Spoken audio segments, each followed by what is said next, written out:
ao nosso primeiro episódio de 2024 do podcast Feminismos e Subjetividade, uma conversa entre direito e psicologia. Eu sou Thaís Seguesi, tô aqui com a minha mãe, a Simone Seguesi, e hoje a gente quer trazer um pouquinho desse período que a gente ficou parada aqui estudando e se dedicando ao podcast de 2024 e debater um pouquinho com vocês sobre os nossos próximos passos e o que a gente pensou para esse ano, né, mãe? Oi! Paradas a gente nunca fica, né? Não ficamos. A gente filosofa até quando a gente tá no supermercado. Ficamos paradas das gravações, né? Apenas. Aí o cérebro criou. A gente pensou, então, para reestruturar o podcast nesse ano, a gente sentiu que a gente já tinha abarcado bastante sobre o feminismo, como o feminismo começou, o que isso significa para nós mulheres, como que isso influenciou no nosso modo de ser. A gente falou bastante sobre as violências e o direito que a mulher tem dentro da nossa sociedade hoje. E o que a gente sente que falta ainda para que a gente consiga ter uma vida bem segura e livre, né? Se for assim que eu posso dizer. E aí a gente, nesse período que a gente ficou sem as gravações, a gente estudou e a gente sentiu que a gente também estava em algum ponto excluindo uma parcela da população que sofre tanto quanto as mulheres, né? Aqui a gente não tá comparando o sofrimento, mas a gente tá querendo trazer a ideia de que existem uns poucos que não sofrem nessa estrutura ou que sofrem menos nessa estrutura que a gente vive hoje. E existe uma parcela muito grande da população que são diferentes entre si, mas que tem essa particularidade em comum, que é esse sofrimento frente à estrutura da nossa sociedade. Então a gente pensou que a gente precisava ampliar um pouco os nossos debates, né? E trazer essas pessoas para debaterem e mostrarem pra gente também como que é para elas viver nesse mundo que a gente vive hoje. A gente tinha pensado que o grupo de mulheres, ele é um grupo bastante heterogêneo, né? Quando a gente fala de mulher, a gente não faz o recorte de raça, o recorte, por exemplo, de classe capacidade, social. Classe social. Então, as mulheres que têm alguma incapacidade de autogestão, né, de transporte, por exemplo, com deficiências. Então, dentro do núcleo de mulheres, já existe um enorme recorte que a gente ainda não trabalhou. Mas se a gente consegue pensar nos grandes grupos vulneráveis, a gente tem muito trabalho pela frente para a gente começar a olhar que a sociedade, ela não exige que a gente abra os olhos apenas para uma diferença, né? Porque como existem feminismos, existem diferenças, existem individualidades diferentes. E a gente acho que está na hora da gente começar a avançar para essas outras áreas de vulnerabilidade social que fazem toda a diferença e se completam. Eu acho que um dos feminismos que a gente já trouxe aqui, né, uma dessas ideias que a gente pode chamar de feminismo, é a igualdade entre os gêneros, né? E aí a gente pode ampliar um pouco isso também e pensar numa igualdade entre pessoas, né? Então, acho que o mundo perfeito para mim, talvez a Simonolândia seja assim, né? E se você não sabe o que é a Simonolândia, volte uns episódios que você vai ter a explicação perfeita, que é o mundo da cabeça dela. Talvez exista essa igualdade entre todos, né? Entre todas as raças, entre todos os povos, entre todas as etnias, entre todas as classes sociais, né? Entre todas as sexualidades. Muitos pensadores, sociólogos, filósofos discutiram se essa igualdade que a gente gostaria que existisse, se ela é possível, porque existem algumas diferenças que são do sujeito, que são substanciais. Inatas, né? E de uma forma ou de outra, você não tem como equiparar um ao outro. Mas eu acho que a gente podia começar falando justamente desses planos de inserção desses temas, antes da gente começar com o tema de hoje, que é o tema das igualdades. De repente a gente falar do projeto dos livros também. Sim.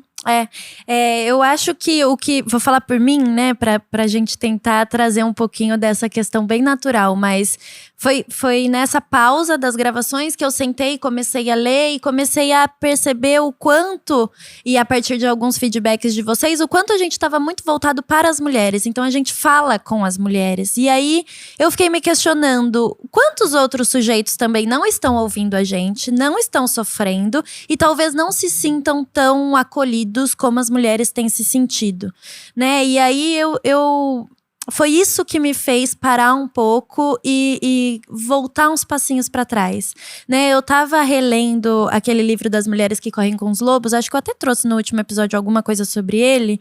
E eu indiquei ele para um paciente meu, um dos capítulos para um paciente meu. E o que a gente mais escuta sobre o livro é que o livro é um livro para mulheres, né? E eu indiquei o texto que fala sobre a intuição e como é importante você se escutar e olhar para si, né? E aí eu fiquei pensando, por que de novo a gente tá separando o que é para homem e o que é para mulher e não dando coisas para pessoas, né? Se aquilo fez sentido para ele, ótimo. Por que tem que ser destinado só às mulheres, né? Tudo bem que é uma linguagem também para a mulher o livro, mas eu fiquei pensando nesse movimento, né? Será que não tá no momento da gente ampliar? E aí, por isso que eu cheguei aqui e fiquei pensando, com quem mais a gente quer falar que tem sofrido na nossa sociedade, né? E aí a comunidade LGBTQIAPN+, a comunidade preta, a comunidade, as diversas classes sociais, né? Então a gente quer falar com todo mundo, a gente quer tentar todas as raças e etnias e, claro, aprender junto, né, com tudo isso. Sim. Além disso, a gente estava pensando em ampliar o nosso trabalho aqui no podcast para privilegiar também um estudo sobre os livros. As pessoas pedem muita indicação de livro, querem muito ler com a gente, querem muito saber exatamente o conteúdo dos livros que a gente menciona aqui e não dá tempo de falar muito de todos eles. Então nós escolhemos um livro por mês e nós vamos fazer um podcast só sobre o livro, destinado aos colaboradores. Por quê? Porque o podcast custa para nós e a gente precisa tirar um resultado financeiro para o nosso, pelo menos para a gente bancar os nossos custos. E esse estudo dos textos não é uma coisa que a gente exclui, porque vai ter uma parte gratuita, que é o nosso objetivo, sempre foi, e a gente só completa. Então nós vamos somar um estudo literário, um livro por mês para os assinantes. Então quem tiver interesse, a gente ainda vai pensar nesse programa de assinaturas. Quem tiver interesse em colaborar com o podcast, com o projeto, a gente vai deixar tudo na descrição do YouTube, principalmente. Mas o primeiro livro que nós vamos trabalhar é o Siddhartha, do Hermann Hesse, que é um livro maravilhoso. Aliás, olha esse livro. E eu tenho o antigo, porque quem me indicou, ela já tinha lido, mas quem me indicou foi um super amigo meu, o Gabri, que mora no meu coração, que me faz sempre ler e pesquisar coisas a mais. E o meu é a capa mais antiga e tem todo um gostinho que ele leu o livro antes, sabe? Então já traz toda uma memória afetiva também pra mim esse livro. Sim. E o que eu acho legal falar desse projeto dos livros é que não são voltados para a mulher e para a violência da mulher. Isso. A gente tá voltando o livro mais para a questão da subjetividade de como é viver e como a gente pode pensar essa existência doida, né, de um jeito mais gostoso. Eu tava pensando um pouquinho, e acho que é válido a gente falar agora, sobre a ideia voltar um pouquinho do porquê que a gente começou o podcast, né? A gente queria falar sobre os feminismos e a subjetividade, né? A gente queria juntar esses dois temas e pensar como que é possível viver na nossa sociedade. A única coisa que a gente tá fazendo é ampliando. Antes era mais como que nós mulheres vivemos nessa sociedade e agora é como que nós pessoas vivemos nessa sociedade. Quais são as dores, quais são os incômodos que aparecem. Nós somos pessoas e somos feministas. E aí agora nós vamos sair um pouco daquela capa do feminismo, embora ele não saia de nós, para entrar nesse grande universo das pessoas que engloba aí a filosofia e o pensamento do ser no mundo. E também o feminismo. E também o feminismo, que também é um ser no mundo. Que a gente não vai se abandonar e se afastar dele. Não, Pois a gente tá com ele aqui. Mas hoje é o último dia desse nosso cenário e acho que é o último dia desse título também, Feminismos e Subjetividade. Nós vamos então fazer a transição para começar a abarcar todos os outros interesses, todos os outros grupos. Hoje o nosso tema tem a ver com igualdade, né? E aí a gente tem que usar no plural como a gente pensou feminismos, porque não tem uma igualdade só, são igualdades. Então nós vamos começar a trabalhar esse tema para que a gente comece a entender quais serão os nossos passos futuros. Eu acho que, pegando o exemplo que você trouxe das mulheres, né? Que a gente olhou para as mulheres e quis colocar todas elas em uma caixinha.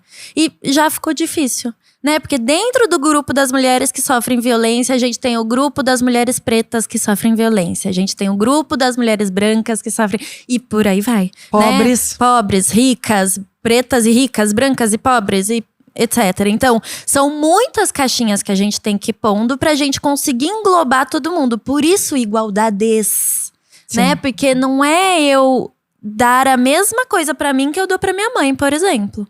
Não, porque a gente é diferente, a gente vai precisar de coisas diferentes. Eu não sei, mas agora me veio uma mesma mãe, um mesmo pai cuidando de filhos.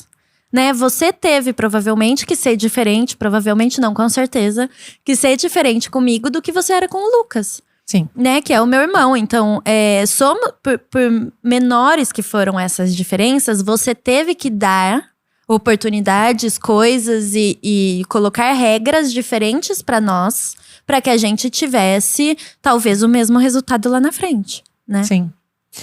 Nós partimos do sociólogo Manuel Castells, que ele escreveu aquele livro O Poder da Identidade. E ele fala que, nesse texto, ele fala sobre a importância desses grupos de vulneráveis se unirem para todas as conquistas sociais. Então, quando as mulheres começaram o movimento pelos feminismos, os grupos LGBT+, também potencializaram, se sentiram representados pela dor das mulheres, pelas queixas das mulheres e também lutaram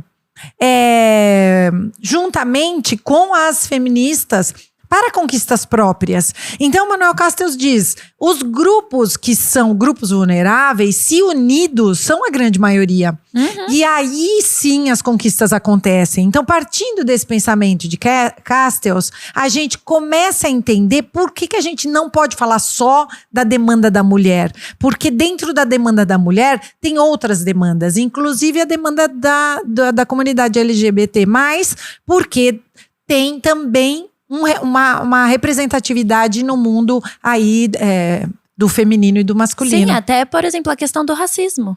Né? Sim. Tem que estar acompanhada da questão da mulher. Por quê? Porque a mulher preta tem a sofre representatividade também, né? Então, eu acho que é um pouco dessa ideia da gente ampliar para ver como que cada sujeito, com todas as suas singularidades, estão sobrevivendo, né? Sobrevivendo mesmo nesse mundo. Sim. E aí, nós fomos estudando, né? Eu lembrei desse livro e corri buscar, que eu já tinha lido várias vezes esse livro. Já tá até meio de um professor americano, Michael Sandel. Ele é um filósofo contemporâneo ainda da aula. Então, esse livro sobre justiça faz a gente pensar o que é você ser igual. Como que é que a gente consegue pensar numa igualdade? Existe a possibilidade da gente igualar as condições? Quer dizer, se eu tenho uma empregada doméstica que tem um filho na idade do meu filho, será que o filho dela tem as mesmas chances, oportunidades que o meu filho de classe média? Será que de verdade é possível que esse filho dela conquiste as mesmas coisas que os meus? Será que o meu Lucas parte do mesmo lugar, o mesmo ponto de início que o Lucas lá da periferia? Será que a gente pode falar que tem uma forma da gente igualar isso, né? A chance dele e a chance do outro né? Você que nasceu numa família organizada, minimamente estruturada, onde os pais se respeitam, onde você tem alimento, onde você tem um sono de qualidade. Segurança, onde você tem disponível livros e… Pelo menos uma necessidade básica alcançada, Sim. né? Como que você poderia… se comparar com alguém que vive dormindo num quarto com meia dúzia de outras crianças, que é acordado por um pai dependente químico, ou que nem tem pai, porque 5 milhões de habitantes não tem o nome do pai na sua certidão de nascimento. Então, quando esse meu filho chega na escola, na mesma escola que esse outro menino, ele dormiu a noite inteira, ele comeu, ele tá bem alimentado, ele tá calmo, porque ele teve uma possibilidade de um cuidador estar com ele até ali, ir com ele até ali, sentar depois, fazer a tarefa, brincar um pouco. Enfim, tem como a gente equiparar essas situações sem a gente mexer na sociedade como um todo? Né? Como que eu dou para esse outro menino as mesmas condições que eu tô dando pro meu? Percebe? Como você falar em igualdade é um pouco ousado e até meio utópico, né? Sim, porque eu me lembro claramente daquela imagem que eu comentei que roda a internet, né? Que é essa questão da equidade, da gente dar o que cada um precisa para que todos consigam começar do mesmo ponto. Né? Então, por exemplo, nesse seu exemplo aí do Lucas da periferia, que mora com 6 pessoas e tem um pai dependente químico, que é agressivo e parará. E o Lucas classe média, que tem uma família estruturada e mais funcional, se é que a gente pode chamar assim. E que tem todo um cuidado e uma atenção. Não adianta só eu colocar o Lucas da periferia na mesma escola que o Lucas da… Isso é pouco. Né, precisa pro Lucas da periferia ele ter toda uma ajuda para conseguir lidar com essa família, para conseguir entender melhor o estudo mesmo, a matéria mesmo, ter alguém para estudar com ele depois. Então, talvez pensar numa aula extra, né, que talvez o Lucas da classe média não precise, porque ele tem isso dos pais, né? E aí é até triste a gente achar, né, que se a gente desse, mas ele também estudou na mesma escola. Sim, mas é só isso. Só que as condições não eram as mesmas, né? Você me fez lembrar da história daquela aluna americana que na década de 60 ela quis prestar o vestibular para direito. E ela foi reprovada, mas ela teve a nota 3,8.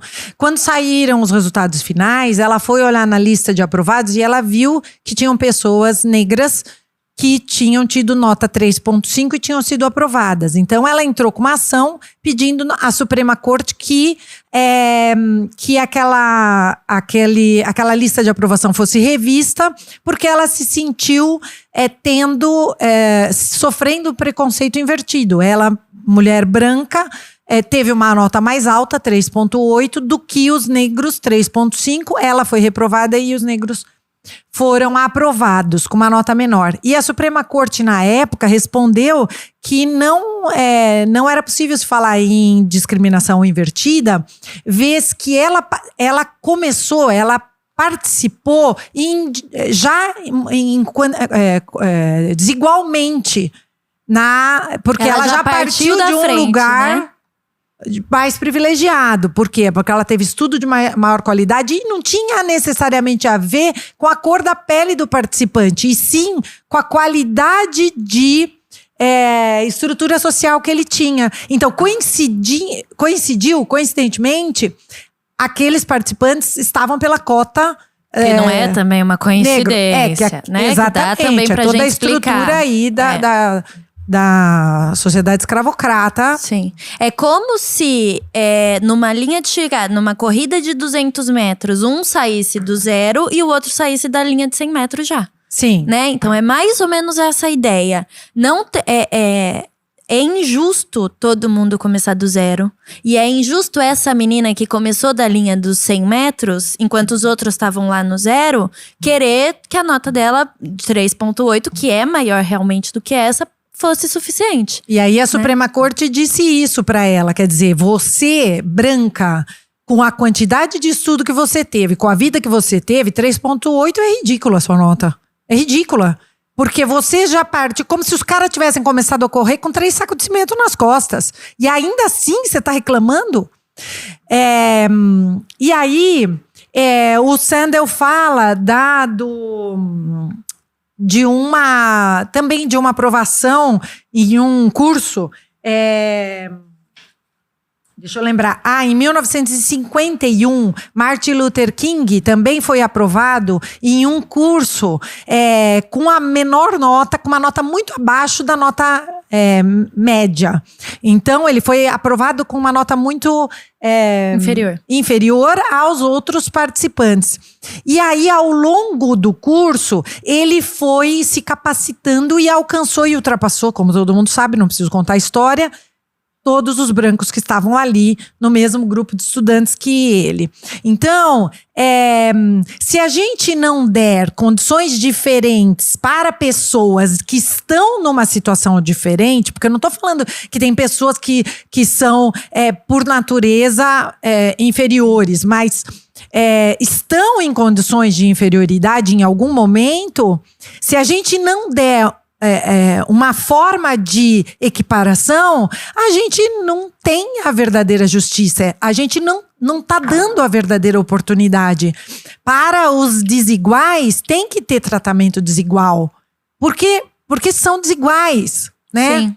E aí eu fico pensando, quanto das pessoas que estão nessa posição mais de oprimidos não se acostumaram e se silenciam também, aceitam isso porque nem imaginam que possa existir outra possibilidade, mas o quanto também das pessoas que oprimem, o quanto de nós, brancos com privilégios, não necessariamente brancos, estou falando de mim, né? Nós, brancas. Mas o quanto das pessoas com privilégio também não nos dói olhar para o outro e pensar, talvez eu só esteja aqui porque eu tenho muito privilégio também? Talvez não. Talvez não. É certeza que nós estamos aqui por conta dos nossos privilégios. Sim.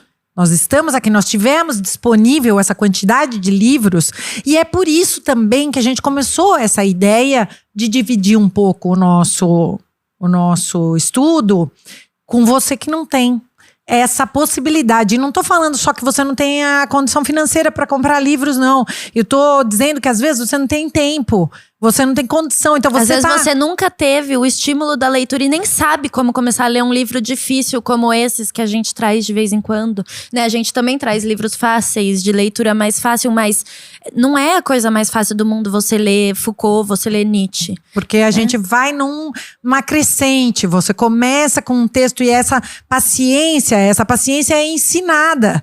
Nós temos que… porque senão você abre um Foucault e fala, isso não é para mim. Só que não é pra gente também o Foucault. Mas a gente acaba se forçando, por quê? Porque a gente teve essa preparação para essa aula de interpretação de textos, né? Ai. Fica triste, né? Fica triste. Um clima pesado. Fica um clima pesado. Eu acho que é muito comum eu escutar também. Mas eu não pedi pra nascer nessa família que mas nasceu. Nasceu branco, nasceu com privilégio. Desculpa. Né? Se você é branco, hétero e cis, venceu na vida já. Você já tá na… Metade dos problemas. Lembra da corrida de 200 metros que eu falei? Você já tá lá no 199. Então, se você ganhar essa corrida, não é pra você se sentir a pessoa mais orgulhosa do universo. Por quê? Porque você já tava lá. Então, vamos olhar pra isso também. Né? Vamos olhar pra… Tudo bem, eu também não pedi pra nascer, mas eu tô aqui. Né? Então, eu tenho esses privilégios. É importante eu me deparar com eles e olhar pra eles e aceitar que eu estou aqui, né? Tem um autor americano que chama Kurt Vonnegut. Ele escreveu um texto, é assim que pronuncia, gente, porque eu vi antes. Como? Você pode repetir Kurt que eu e o Barba não... Vonnegut. Em 1961, ele escreveu um texto que, se você conseguir achar, manda pra mim, porque eu não consegui achar o texto todo. Chama Harrison Bergeron. E tem um Fácil também da gente pesquisar, viu, pessoal? Harrison Bergeron. Esse é o nome desse texto. A gente vai deixar na descrição, porque eu entendo e tem que tá filme, difícil. o filme eu vi, mas eu não gosto de filme, eu quero ler o texto. Quem achar pode mandar pra mim. Aí, esse cara, o Vonnegut, ele inventou uma distopia assim. Para que as pessoas fossem igualadas, então você passava por um sistema que te avaliava. Nesse mundo aqui, que é uma Semonolândia também, você nascia muito bonito, então para te equiparar com uma pessoa de beleza média, então eles punham uma barra nos teus dentes preta. 2 dentes da frente seu ficariam pretos. Se você nascia muito alto, o outro que nascia muito baixo, aliás, usava uma plataforma. Você não podia usar sapato alto. Se você fosse muito veloz, você usava um sapato de chumbo. E aí, tentava equiparar. Então, se você era muito magro, para você brincar na escola, então você passava por um sistema de equiparação. As pessoas médias pesam 100 quilos. Então, você pesa só 70, você vai amarrar um saco de 30 quilos na tua cintura pra ficar como as pessoas médias. Se você é bonito demais, e papapá. E aí, esse Harrison Bergeron, ele é um cara bonito, alto, muito inteligente. E na história do Vonnegut, para que ele não ganhasse em todas as competições, ele usava o sapato de chumbo. Ele usava no filme dá pra ver, ele tem que nem um fone de ouvido, só que para aqui no. E toda vez que, uma vez por minuto, o Estado, era projetado para soltar um apito agudo na orelha dele ou na cabeça dele, uma trepidação, para prejudicar o pensamento dele. Por quê? Porque ele não podia ser tão inteligente. Por quê? Porque ele não seria competitivo, né? Quer dizer, ele seria acima da média de competição sempre. E os outros. Então, ele foi enfeiado, e aí, lógico que o livro transcorre, que chega num momento que ele tem uma revolta e tira todos aqueles aparatos para equilibrar. E aí ele vai numa entrevista, ou ele, não sei porque eu não li, tá, gente? Eu só sei o resumo.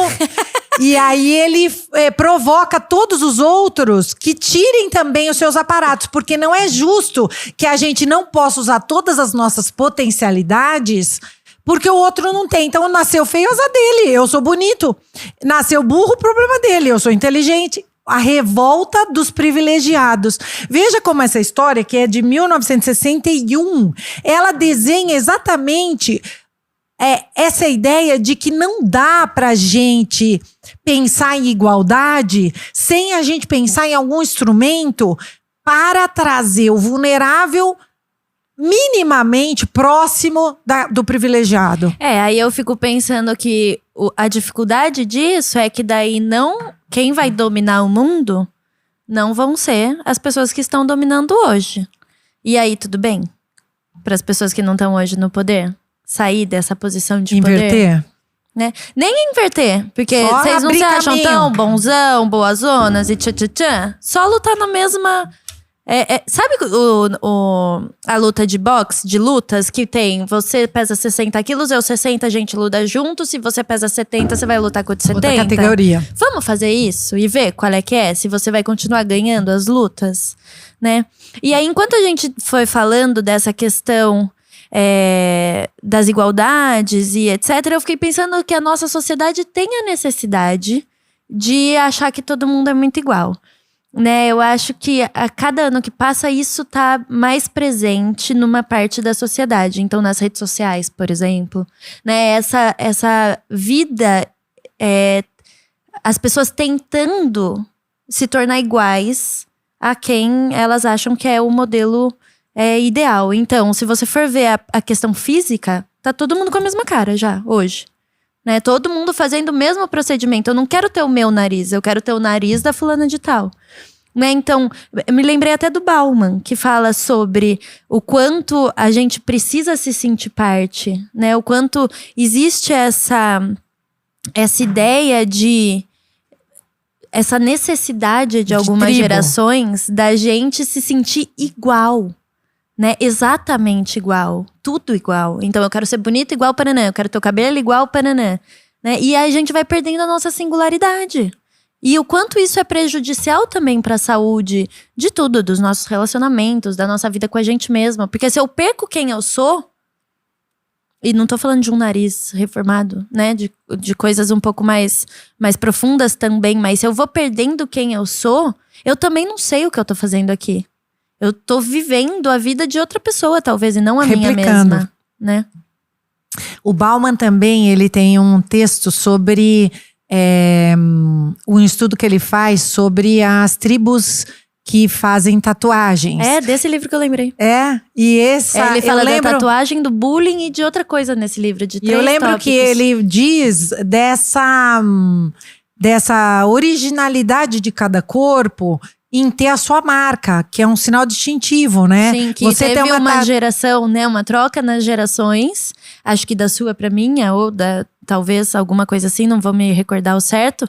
Mas que as pessoas quiseram começar a se diferenciar também. Então, já não é mais suficiente pra mim ser a Thaís. Eu quero ser a Thaís que tem essas marcas. Só eu tenho esse... Que se encontrarem o meu corpo na rua, vão saber que sou eu. Porque eu sou única. Né? Que é essa necessidade de alguma forma, voltar para sua originalidade, essa sua individualidade, né? que é o teu corpo e aonde você pôs. Tudo bem, alguém pode desenhar uma flor aqui, mas igual, né? Mas vai ser diferente mesmo assim, né? Então eu acho que a gente fica vivendo nesse misto da nossa sociedade de a gente querer ser muito igual, mas ao mesmo tempo ter uma dor em deixar a minha singularidade, em deixar o meu eu, né? E ao mesmo tempo que eu entendo que eu sou um ser privilegiado, eu também não sei se eu quero abrir mão dos meus privilégios, porque isso vai me doer, isso talvez me tire do lugar que eu tô. Né? Se a gente der oportunidade para todo mundo, talvez eu não esteja aqui, talvez eu não seja a psicóloga contratada, talvez eu não, sei lá. E aí tudo bem para eu me deparar com essa realidade e aceitar que talvez eu não seja a melhor e talvez que eu estou na melhor posição porque eu tenho privilégios? Sim. Eu acho que é inescapável a gente esbarrar nessa coragem em colocar outras pessoas no nosso mesmo patamar. Então, quando eu mudo para um condomínio de padrão alto, por exemplo, quando eu olho para as pessoas desse condomínio, para as casas desse condomínio, para os carros desse condomínio, eu vejo que as coisas são muito uniformes. Então, até a arquitetura do condomínio é igual. As cores. Como que a gente pode pensar em 400 casas, 400 moradores que fazem as mesmas escolhas. Tem os mesmos gostos. Que gostam do mesmo carro grande, do mesmo aparelho de celular, do mesmo tipo de cabelo, a mesma cor de parede, a mesma fachada. Os mesmos móveis, né? O mesmo estilo. Então, não é possível que a gente tenha essa facilidade de perder a nossa originalidade. A gente precisa em algum momento, a gente precisa entender que aquele portão de entrada do nosso condomínio é um portão de entrada para pessoas brancas e para as não brancas. Que aquele ambiente é um ambiente possível. Aquele clube que você frequenta é um clube possível para pessoas de todas as raças, de todos os credos, que as pessoas possam fazer escolhas diferentes da sua e o quanto isso é rico. E que não significa que eu sou pior do que você, porque a minha casa é rosa e a sua é bege. E tanto faz o que o outro acha, se você é pior ou se você é melhor. Então… Porque é isso, não significa se você é ou não melhor. O quanto você se limita Pra evitar essa crítica. E pra fazer parte. E pra integrar esse grupo. O quanto você quer fazer parte, né? O quanto você quer se sentir pertencente. E aí, esse livro, Descolonizando Afetos, traz isso de uma forma tão linda e maravilhosa. Não se assustem, o livro fala sobre monogamia, mas não é só sobre isso. É sobre estrutura social, muito maravilhoso. Mas ele fala sobre isso, quanto nos relacionamentos românticos a gente deixa de ser dois para ser uma única coisa. E que com isso perde-se as singularidades. E aí eu nem sei mais porque eu me apaixonei por você. Porque eu gostava de você porque você chegava no restaurante e escolhia o que você ia comer. A hora que a gente começou a namorar, se relacionar, casou, a gente chega no restaurante e eu falo: e aí, mãe, o que você quer comer? Você me responde: pode escolher. E aí eu penso: sempre eu que escolho, eu não quero mais esse cara na minha vida. Essa pessoa na minha vida. A gente não precisa se tornar uma única coisa pra dar certo, né? E eu acho que a nossa sociedade tem essa visão com tudo. Então, pra dar certo dentro do condomínio, a minha casa precisa ter 4 suítes, ser bege, ter 2 carrões na garagem e por aí vai. Porque se eu entrar nesse condomínio com o meu fusquinha, o que vão achar? Que eu tô pobre, que eu tô isso, que eu tô... Percebe como você não pode gostar do teu fusquinha? E achar uma besteira gastar 500, 600 mil reais num carro, enfim. Mas eu fico pensando que as pessoas falam muito dessas tribos quando se referem a jovens, adolescentes. O adolescente quer ser igual ao amiguinho, Sim, e você, adulto? E você? Se perceba no meio dos seus grupos. Olha lá, você no seu clube, você no seu futebol, você no seu balé. Tô tentando usar, você percebeu, né? Exemplos de todos Vai e vem. os gêneros. Você na sua roda de umbanda, você na sua igreja católica. Como que você tá se comportando? Você tá indo com aquela roupa porque você quer, você gosta?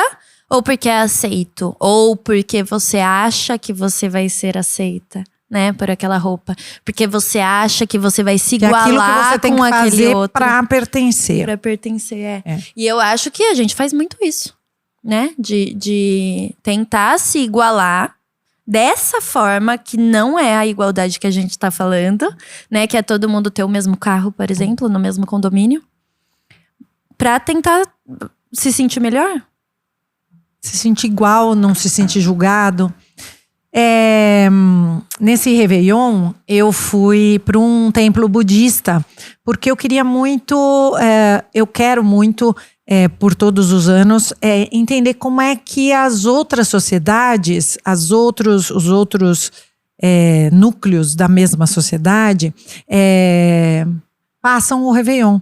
Então eu queria ver como que a comunidade budista recebia o ano. E aí eu combinei com amigas que no próximo eu quero ver como que uma sociedade indígena comemora a passagem do ano, e depois eu quero outro tipo.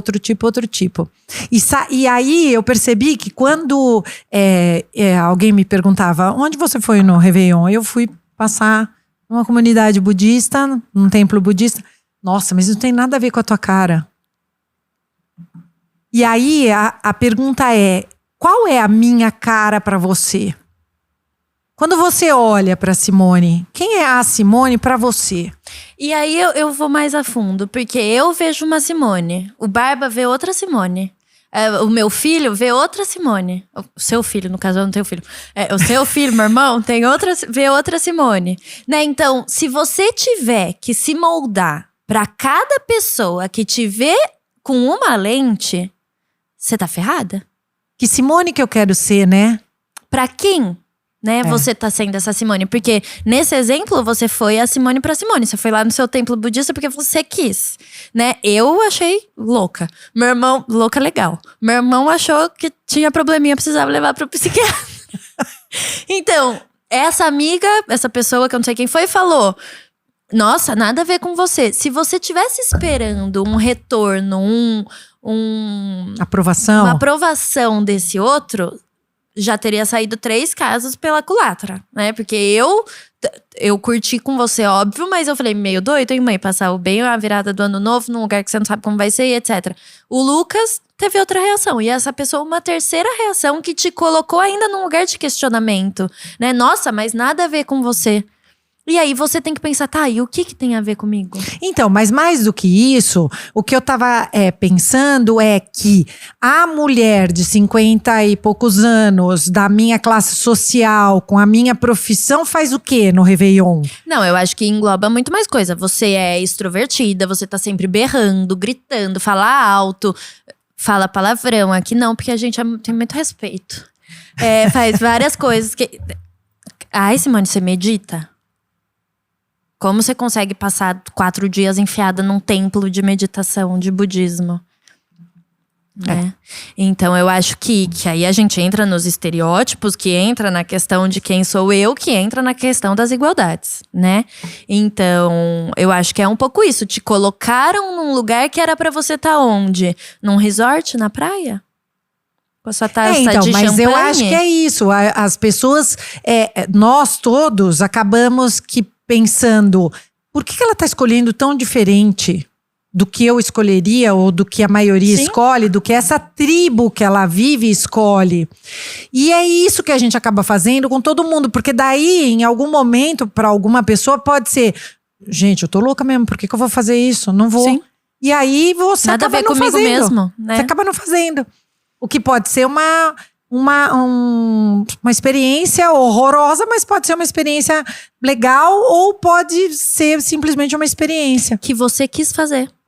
Pra saber como era, né? Então eu acho que a gente deu uma volta aqui hoje, mas eu acho que o que a gente tá pensando é como que a gente vai se estruturar internamente enquanto sujeito para que a gente consiga viver com todas essas questões da sociedade, né? Os desejos dos outros, as opiniões dos outros, como eu lido com tudo isso, como eu lido com todos os preconceitos, todos os privilégios, essas questões que a gente foi trazendo, né? Eu acho que a partir de agora, o que a gente espera do nosso podcast, que pode mudar ainda milhares de vezes, porque a gente estuda e nosso pensamento nunca para, graças à grande deusa, né? Que a gente nunca para com o nosso pensamento, mas é caminhar um pouco nesse sentido, né?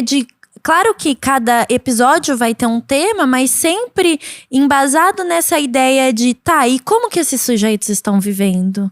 Né? Como que é possível olhar para essa existência, olhar para tudo isso, sem perder de vista a psicologia, o direito, os feminismos, as igualdades e a subjetividade.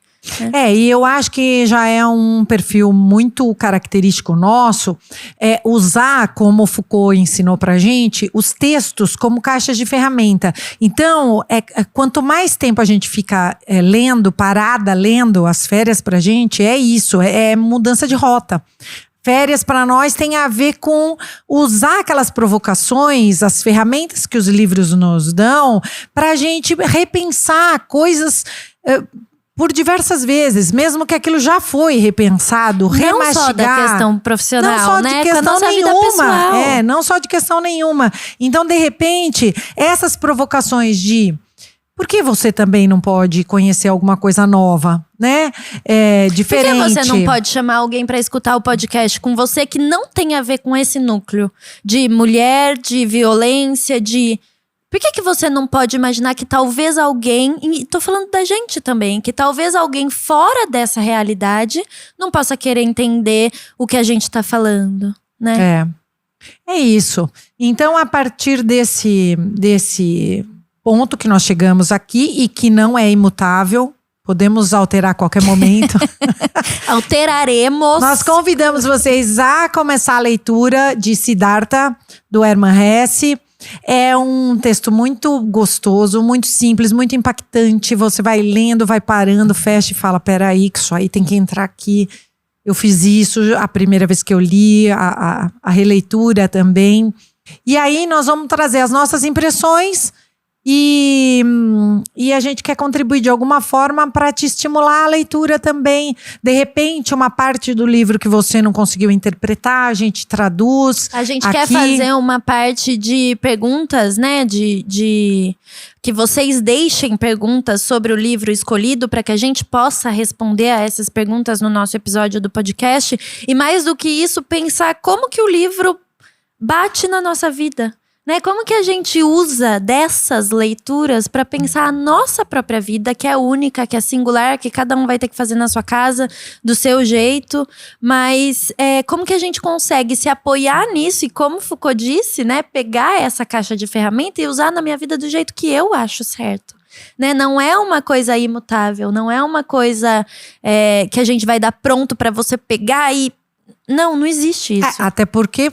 É como uma roupa, vai servir em você de um jeito e em mim de outro. Talvez não sirva e tudo bem, joga no lixo e a gente começa de novo. Né? Joga no lixo não, passa para outra pessoa, porque talvez para outra pessoa funcione. Sim. Talvez para outra pessoa sirva. Né? Então eu acho que hoje a gente quis reestruturar isso com vocês, repensar isso com vocês, avisar que teremos mudanças sim esse ano. Né? Acho que isso é o gostoso da vida, é a gente poder se movimentar, é a gente poder crescer e repensar, e sem medo de achar que a gente precisava ser uma única coisa por toda a nossa vida, né? Acho que o gostoso é isso. Mas aceitamos sugestões. Sempre. Vamos ouvindo aí a opinião de vocês. E essa troca tem sido muito positiva pra gente.